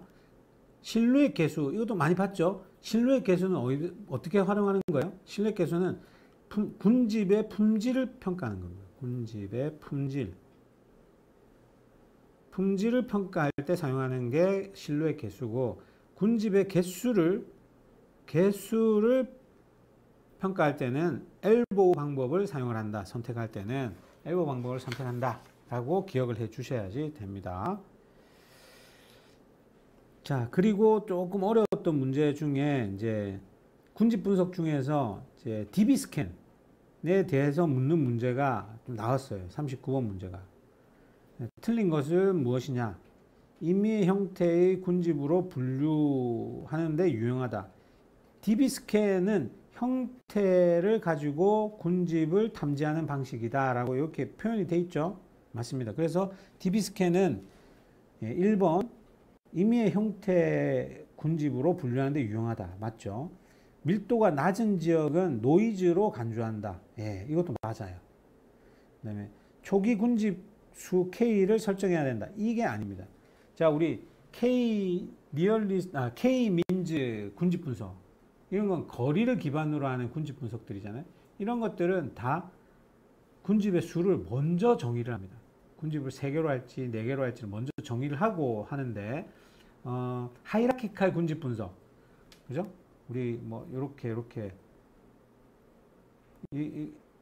이런 식으로 이제 군집 나누는 거 있죠. 데이터들이 여기 들어가 있고, 그래서 나는 이렇게 나눠야겠다. 이런 것들은 먼저 거리를 계산하고, 데이터들 간의 거리를 계산하고, 유사성을 계산하고, 그리고 난 다음에 군집의 개수를 선택합니다. 분포 군집 형태를 가지고 하는 DB 스캔도 마찬가지로 군집 수를 먼저 선택하지 않아요. 그게 이 특징입니다. 그래서 정답이 3번이 잘못되어 있는 거고요. 다차원의 경우는 차원 저주로 인해서 유용하지 않다. 이 말도 맞아요. 차원의 저주가 뭐냐면 우리가 분석하는 대상이 많아지면, 데이터가 많아지면 많아질수록 우리가 목적으로 하는 분석을 잘할 수 있잖아요. 그런데 이 분석하는 것 중에서 특히 이런 군집 분석의 경우들의 경우는 데이터 포인트하고 포인트를 가지고 거기에 포함되어 있는 모든 변수들을 가지고 데이터 계산을 해야 되잖아요. 계산을 해야 되기 때문에 변수가 많아지면 많아질수록 뭐예요? 계산에 대한 값들이 약간씩 희석돼 버릴 수가 있습니다. 결과값이. 그렇기 때문에 변수가 너무 많으면 군집 분석도 사실 잘 안 되는 경우들이 많이 있어요. 그렇기 때문에 적절한 개수의 변수를 가지고 군집 분석을 하는 게 좋고, 특히 이 형태를 감지해서 하는 이런 그 DB 스캔의 경우에는 다차원의 경우에 저주에 걸릴 확률이 높다. 차원의 저주 걸릴 확률이 있다. 라는 걸 좀 기억을 해 주시기 바랍니다. 사실은 뭐 42회의 경우에는 이 정도 문제들을 좀 뭐 보시면 될 것 같고요. 43회 문제가 있는데 43회 문제도 그렇게 어려운 문제들이 출제되지는 않았습니다. 그래서 43회 문제들은 여러분이 한번 쭉 살펴보시고 마지막 기출 문제니까 여러분 한번 스스로 한번 풀어보시면서 본인들의 수준을 다시 한번 체크를 한번 해 주시기 바랍니다. 자, 그리고 가급적이면 여러분들 이 그 데이터 PT를 활용을 해서 문제를 풀어보시는 게 좋습니다. 그래서 보시면 1과목뿐만 아니라 우리가 제일 뭐 문제를 풀기에 까다로워하는 부분이 저기 20번 이후잖아요. 이 20번 이후에 데이터 분석 부분들에는 이게 왜 틀렸는지 맞았는지에 대해서 여기 책에 있는 해설만 가지고는 잘 쉽게 이해하기가 힘들어요. 그래서 비기봇 해설들을 통해서 저희가 자세하게 왜 맞았는지 틀렸는지 하는 내용들을 다 정리를 해 뒀기 때문에 이런 내용들을 바로바로 문제를 풀고 조금만 이해 안 되면 바로바로 이렇게 보시기 바랍니다. 그러면 훨씬 더 빠르게 학습을 하실 수가 있고, 만약에 이걸 했는데 정답이 2번이에요. 그 내용을 봤는데 잘 모르겠다. 그러면 뭘 하셔야 되느냐? 그러면은 여러분들 바로 그 동영상 강의를 한번 찾아서 찍어서 공부를 해 보시기 바랍니다. 데이터 PT 안에 동영상을 바로 보실 수 있어요. 보실 수 있는 부분이 있으니까 거기에서 바로 내가 원하는 걸 찾아서 보시는 것도 빠르게 공부를 할 수 있는 방법입니다. 자, 지금까지 해서 우리 기출문제들, 작년 2024년도 기출문제들 중에서 이번 시험에서 조금 이렇게 눈여겨봐야 할 문제들, 그리고 조금 기존의 패턴과 다르게 나왔던 24년도 문제들을 좀 살펴봤습니다. 그리고 여러분들이 시간이 나면 이 내용들 뿐만 아니라 기존에 있던 기본 문제들, 이런 것들 다 풀어보셔야 됩니다. 기출문제 다 풀어보시고, 기존의 기출문제들이 저기 그 데이터 PT에 들어가 보시면 30회부터 뭐 다 있고요. 하기 때문에 풀어보시고 싶은 만큼 문제를 풀어보십시오. 풀어보시고, 틀린 부분은 어디에? 핵심 마법 노트, 핵심 합격 마법 노트에다가 뭐 어떤 부분이 자주 틀리는지에 대한 것들을 좀 체크를 해 두시면 됩니다. 여기다가 체크를 해 두시고, 이 내용들을 가지고 여러분이 시험 칠 때 빠르게 내용들을 살펴보고 시험장에서 시험을 보실 수 있도록 해 주시면 될 것 같습니다. 자, 그래서 기출문제 풀이는 이것으로 마치도록 하겠습니다. 수고 많으셨습니다.